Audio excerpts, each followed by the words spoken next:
Chapter 3, Seeking and Receiving Healthcare, focuses on 3 basic questions. First of all, what factors are related to seeking medical attention?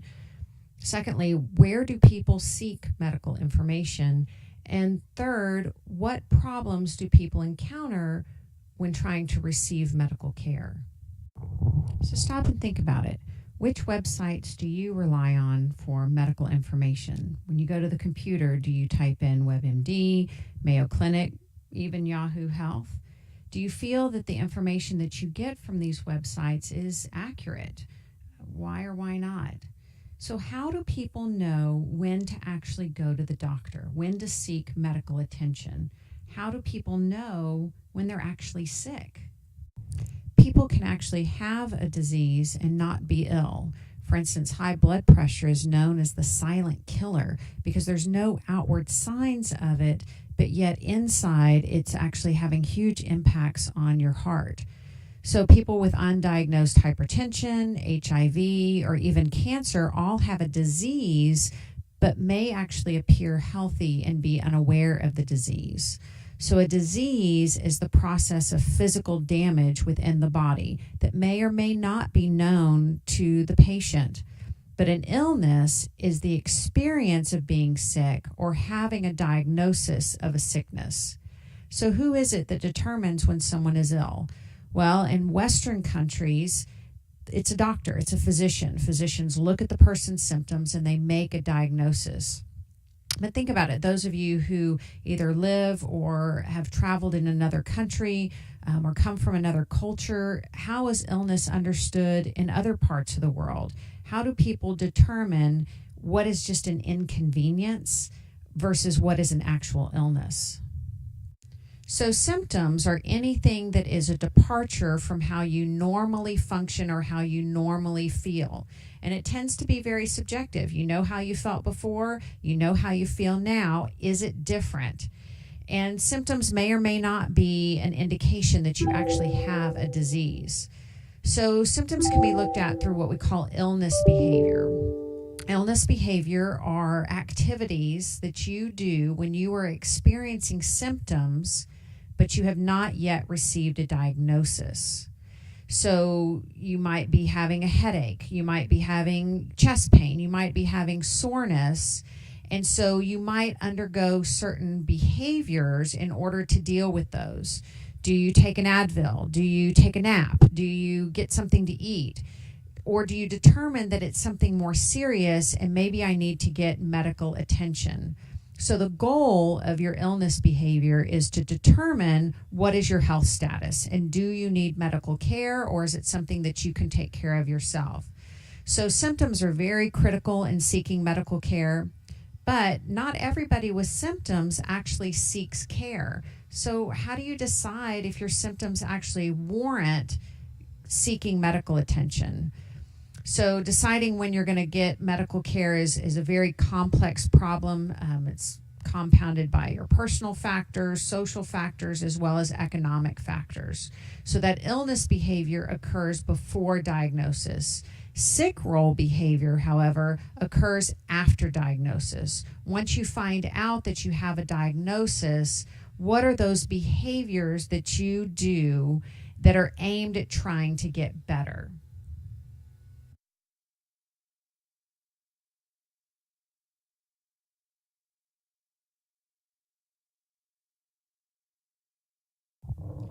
Many people experience symptoms that may signal an illness. Some seek help for those symptoms and others do not.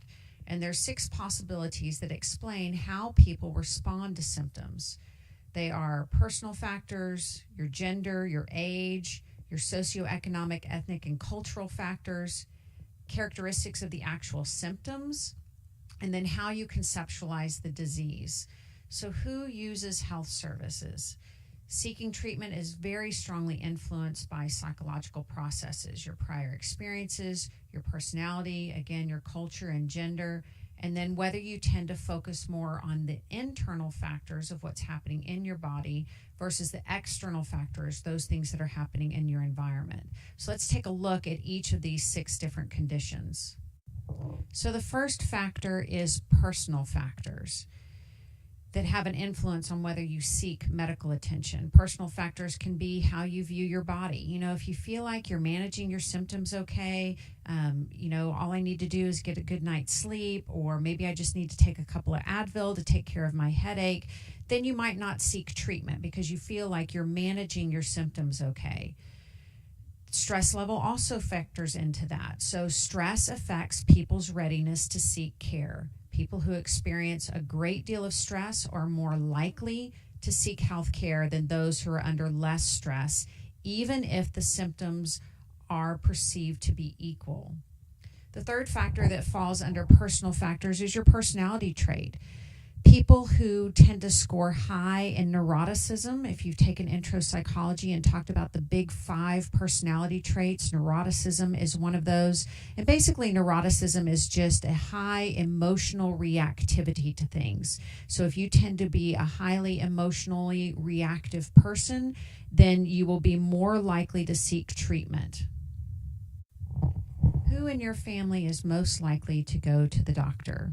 Your mom or your dad? The females or the males? Who in your family is least likely to go to the doctor? Why? Gender oftentimes plays a role in the decision to seek treatment.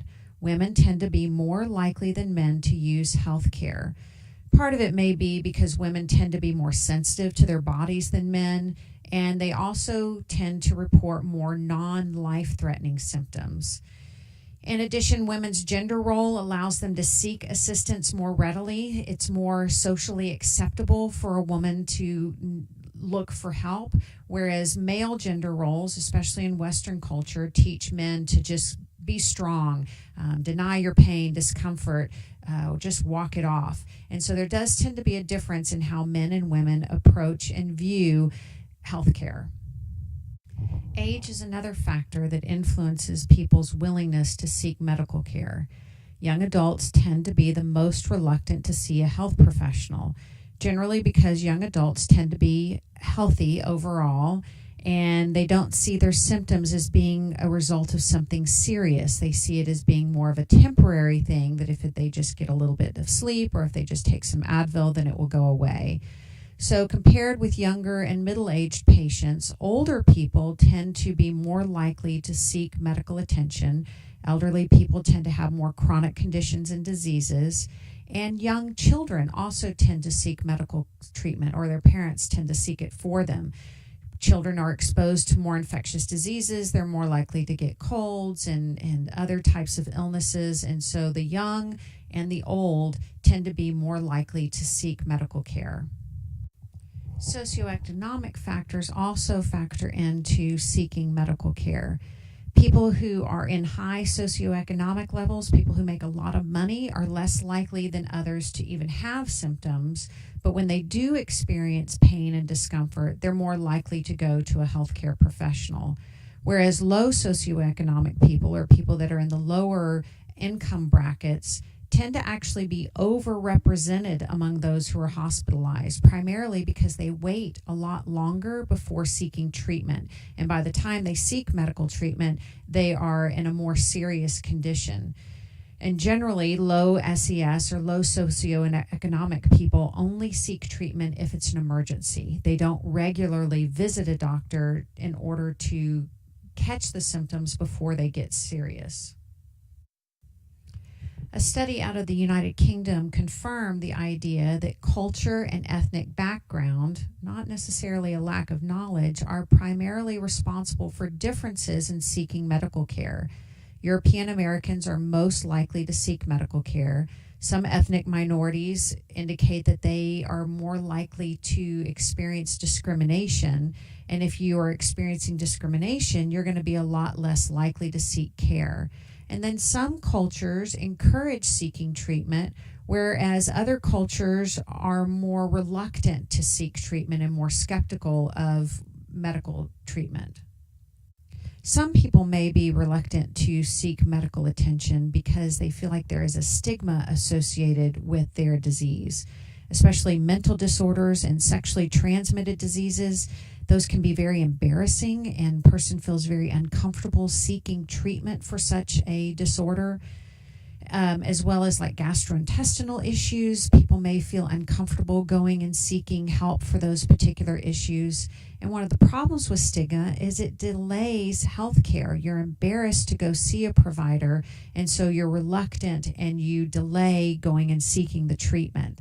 So think about what illnesses that you're aware of that carry the most stigma today, that people have the most judgment about that particular illness. And why do you think that those carry that particular stigma? Another factor that influences whether or not you're going to seek health care is the characteristics of the symptoms you're experiencing. People are more likely to seek medical care when their symptoms are quite visible, not only to you, but to other people around you who can encourage you to seek out medical treatment. If you view your symptoms as being very severe and something that requires medical attention, you're more likely to seek out help. If your symptoms begin to interfere with your lifestyle and your ability to go out with your friends or to function, to work on a daily basis, you're likely to seek out medical attention. And if your symptoms just won't go away, they're just recurrent or they're persistent, and no matter what you do, you can't get them to stop on your own, so you're more likely to seek out medical attention. People may or may not seek medical care based on their potentially incomplete and sometimes inaccurate view of the illness. Howard Leventhal and his colleagues identified 5 different components in the conceptualization of the illness. First of all, we like to label it. We like to identify what is the disease. And if we label it as something that's minor or non-threatening, then we are much less likely to seek medical care. So instead, if we label it as something more significant, then we are more likely to seek medical care. So secondly, when people receive a diagnosis, then they start to think about the timeline. What is the length of time that this illness is expected? You know, they say when you have a cold, it takes 3 days to catch it, 3 days to have it, and 3 days to get over it. And so you have that conceptualization in your head. And if the timeline ends up being longer than that, then there can be cause for concern on your part, and you're more likely to seek health care. One of the problems is people that have a chronic disease don't oftentimes see it as chronic. They don't see it as a long-term factor. And so that can be very problematic when they're trying to manage an illness such as diabetes. Rather than it being an acute situation, it's a chronic situation that they'll have to deal with for the rest of their lives. A third component is that people feel less anxious when they can attribute the cause to some of their symptoms. So if you can say, oh, it's just something that I ate, or it's just because I'm tired, then you're less likely to go and see a healthcare professional, as opposed to if you see the cause is much more significant, then you're more likely to seek treatment. A fourth component is looking at the consequences. If we see a disease as hopeless, then we're going to be less likely to seek care. If we tend to overestimate or underestimate the mortality rates of a certain disease, then we're going to be less likely to seek care if we see it as being hopeless. And the fifth component is whether you believe you can control the disease. If the disease is seen as uncontrollable, there's nothing the doctors can do for it, there's nothing that I can do for it, so what's the point in me seeking health care? Then you're going to be less likely to see health care. Whereas if you see it as controllable, that there's medication available, there are things that you can do to alter the course of the disease, then you're going to be more likely to seek medical care. So we spent the last several slides talking about illness behavior, the behavior that you engage in before you receive a diagnosis. And now we're going to talk about the PSYC role, and those are the activities that you engage in when you have an actual diagnosis, your behavior after you have seen a medical professional and you've received a diagnosis. So Alexander Segal back in the 90s developed an ideal conception of what he called PSYC role behaviors. And what he said was that there are 3 rights and 3 duties that people who are sick believe they have. So the 3 rights are that they believe that they have a right to make decisions concerning their health-related issues. They have the right to be exempt from any normal duties. You're not feeling well, so you may not need to go to work, you may not need to go to school, you may not need to empty the dishwasher. And you also have the right to become dependent on others for assistance. Would you mind doing this for me? Can you help me out with this? Because I haven't been feeling well. Now, these three rights don't always apply to everyone. The very young don't necessarily have these rights, as well as those who are lower income don't always have the right to make the decisions. So being exempt from your normal life isn't always an option. If you are low income, you may not have the right to be exempt from normal duties because you've got to go to work because you've got to pay the bills. In addition to the three rights, Alexander Segal also says that there are three duties. And the three duties are the duty to maintain your health as well as getting better. The other duty is to perform routine health care management. Make sure you're taking your medication. Make sure that you're going to see the doctor if you are sick. And then the third one is the duty to use a range of healthcare resources. What is out there? What is available to you? You have a diagnosis. How are you going to take care of yourself? Now, the three duties really tend to apply more towards people who have an acute illness, a short-term illness, rather than a chronic illness where they may not get better. You have to kind of look at things a little bit differently if this is going to be a long-term chronic disease that you're going to have to deal with for the rest of your life. Once an individual starts to notice they have symptoms, they then have to decide if and how they're going to seek medical help. And a lot of times, initially, people turn to their friends and family to say, hey, I've got these symptoms. What do you think might be going on? We refer to that as the lay referral network. And that's when you seek help from your network of friends and family who offer information and advice before you actually go for medical treatment or medical information.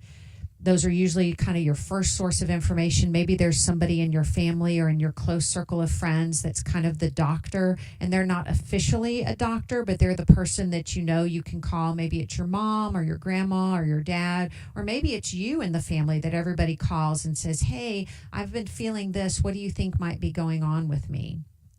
Another source that we use for information is the internet.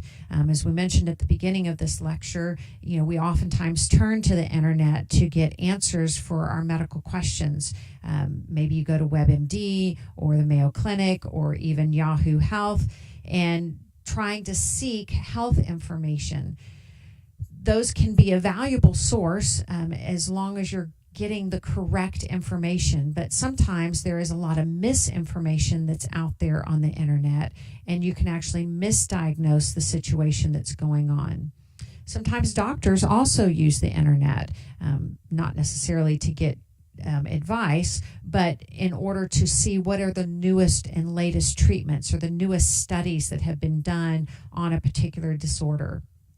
So the internet and telemedicine actually can help us become better consumers of health as long as we do it in a way where we are being careful about the information that we're trying to find, and we don't become too obsessed with it. There's actually a condition called cyber hypochondria, which is basically getting on the internet for too much time and looking up and continually believing that you might have different symptoms or different disorders that are described on the internet. There's a video that's referenced here that you'll enjoy watching that talks about why you shouldn't self-diagnose on the internet. Most, if not all of us, have experience in receiving medical care. And we all probably have a story, or we know somebody that has a story where they had this awesome, incredible experience with their healthcare provider or in seeking health care. But we also probably have those stories or know people that have those stories where they had a lot of challenges in receiving adequate medical care. And those experiences can vary a lot based on economic factors as well as other personal factors. And so we're going to take a few minutes to kind of look at the challenges that people face when receiving medical care, either due to limited access to medical care, choosing a doctor or practitioner, and then experiences of being in the hospital. The United States spends $3.8 trillion on healthcare, more than any other country in the world. And yet the United States does not have universal health care as many other countries in the world do. Oftentimes, people need to be employed to have access to health insurance. In the U.S., more than 36 million people are admitted to hospitals yearly, and many experience problems. Hospitalization and other complex medical treatments are so expensive that most people cannot afford these services, and individual insurance tends to be expensive and to offer less coverage. In fact, you can see on the chart on this particular slide that the number one reason why people don't have coverage is because of the expense. So employment becomes a very important factor because that's how a lot of people actually get their health insurance. We also have Medicare, which is available for people over the age of 65, as well as Medicaid, which is available for low income and those that have disabilities. So people with poor or no health insurance and who suffer from chronic illnesses like hypertension or diabetes have a lot more difficulty. They have a hard time getting regular health care, having a provider that they can see on a regular basis, and they are more likely to receive care from chronic conditions from a hospital emergency room rather than from a regular care doctor. So even people that have insurance may face barriers to receiving health care. Their policy may not include dental or vision or even mental health care. Sometimes their deductibles are so high that it's very difficult and very cost prohibitive for them to seek health care. And it may be difficult to find a provider who will actually accept their insurance plan that they've purchased.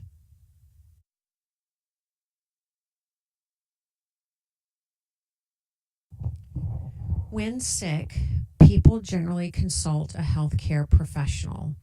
And in Western culture, that is a doctor. And that relationship between the patient and the provider is crucial to the effectiveness of the treatment. So what's the main criteria in choosing a practitioner? When asked, most people say it's competence that is the main criteria, but research shows that people tend to choose a medical practitioner on a lot of other factors. So there are a lot of different types of practitioners that are available. Sick people have a wide choice. Midwives, nurses, physical therapists, psychologists, osteopaths, chiropractors, dentists, nutritionists, herbal healers. Most of those are considered to be alternative because they provide alternatives to what is considered to be traditional, conventional medical care. And mainly those areas have been growing as a result of people who are of higher income who are dissatisfied with traditional medicine, and so they turn towards alternatives.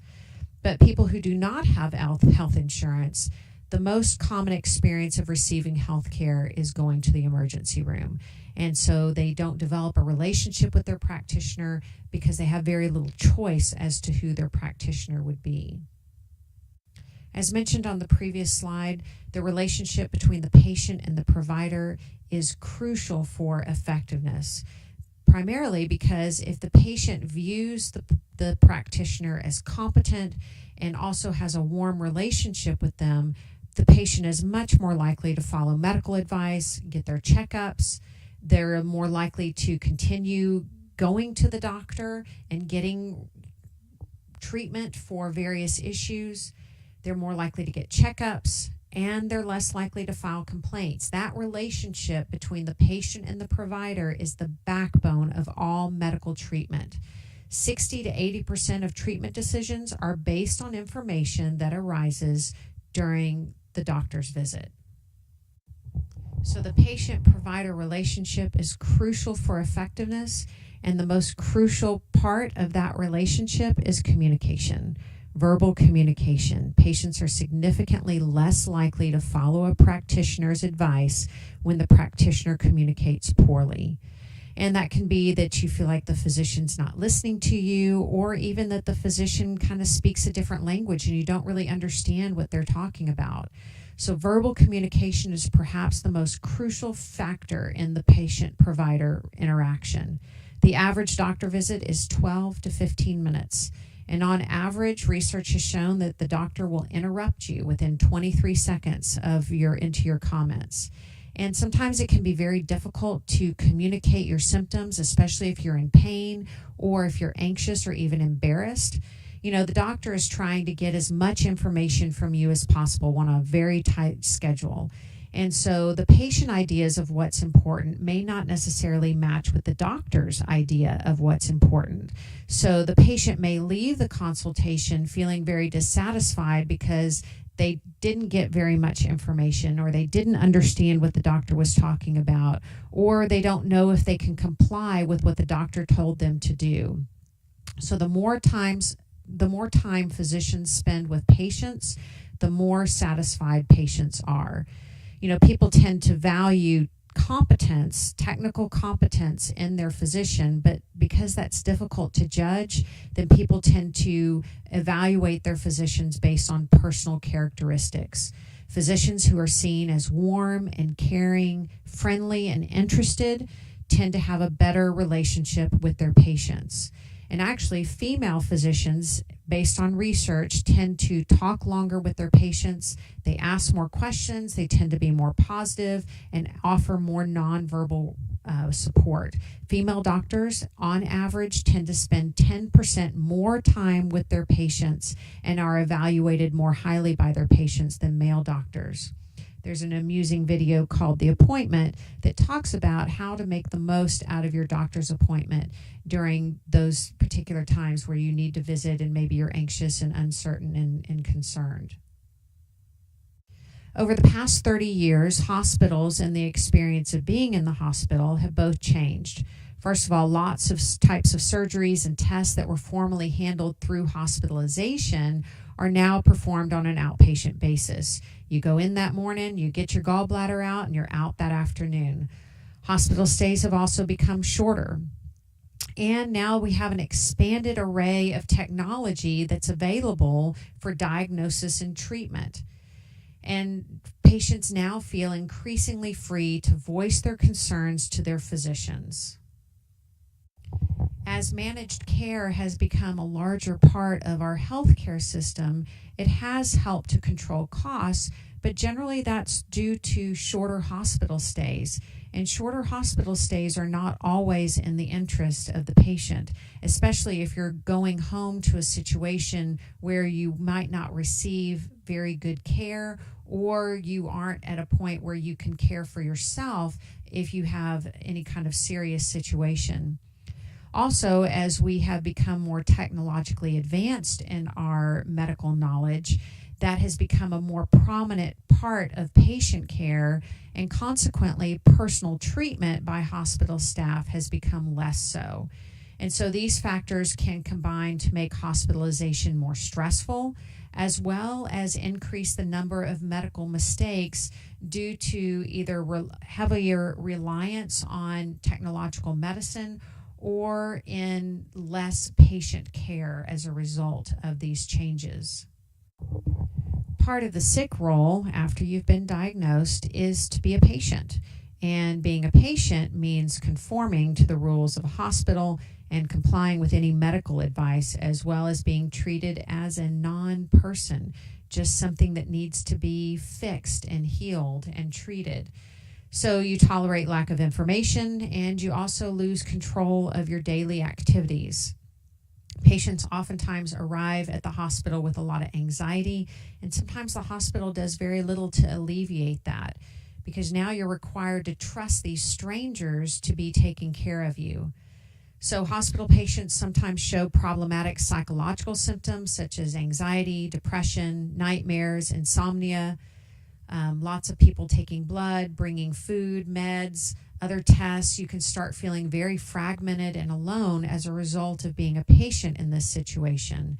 So studies have shown that patients who are given a roadmap, who know what's going to happen and understand what the situation is, once they know what they can expect, that helps to alleviate a lot of the psychological issues.